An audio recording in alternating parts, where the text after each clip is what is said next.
వృషభ రాశి.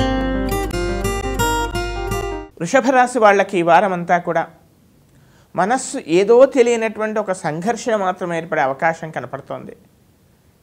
అర్థం కానటువంటి చికాకు ఆరోగ్యపరంగా కానీ, లేదా ఎముకలకు సంబంధించిన ఏవైనా చిన్న చిన్న సమస్యలు కానీ, లేదా తెలియకుండానే పడిపోవటం, తద్వారా ఒక రకమైనటువంటి నరాలకు సంబంధించినటువంటి వాడిని లిగమెంట్ అని అంటారే, ఆ విధమైనటువంటి సమస్యలు ఏమైనా ఏర్పడే అవకాశం కూడా లేకపోలేదు. కనుక ప్రతి అడుగు, ప్రతి అక్షరం, ప్రతి విషయంలో కూడా తగు జాగ్రత్త వహించండి. ఆర్థికంగా చికాకు ఉన్నా కానీ సమయానికి మాత్రం మీకు ధనం చేతికి అందుతుంది.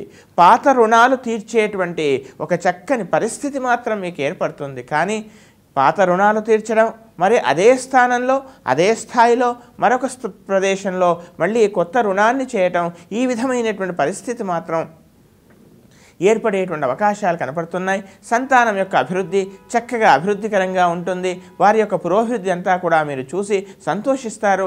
వాళ్ళకు కావలసినటువంటి ఏదేని ప్రతిష్టాత్మకమైనటువంటి చక్కని కోర్సెస్లో వాళ్ళు జాయిన్ కావటం, లేదా చక్కని యూనివర్సిటీస్లో వాళ్ళకి స్థానం కలగడం, ఇవన్నీ కూడా మీకు చక్కని ఆనందకరమైనటువంటి వాతావరణం ఏర్పడేటువంటి అవకాశం మాత్రం కనపడుతోంది.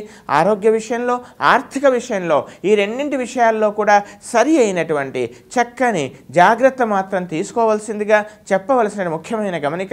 ఇక ఉద్యోగస్తులకు కూడా ఒక రకమైనటువంటి పని ఒత్తిడి, తీవ్రత కూడా ఏర్పడేటువంటి అవకాశాలు కనబడుతూ ఉన్నాయి. కానీ వారాంతంలో ముఖ్యంగా ఉద్యోగస్తులకు చక్కని శుభవార్త కూడా వినొచ్చు.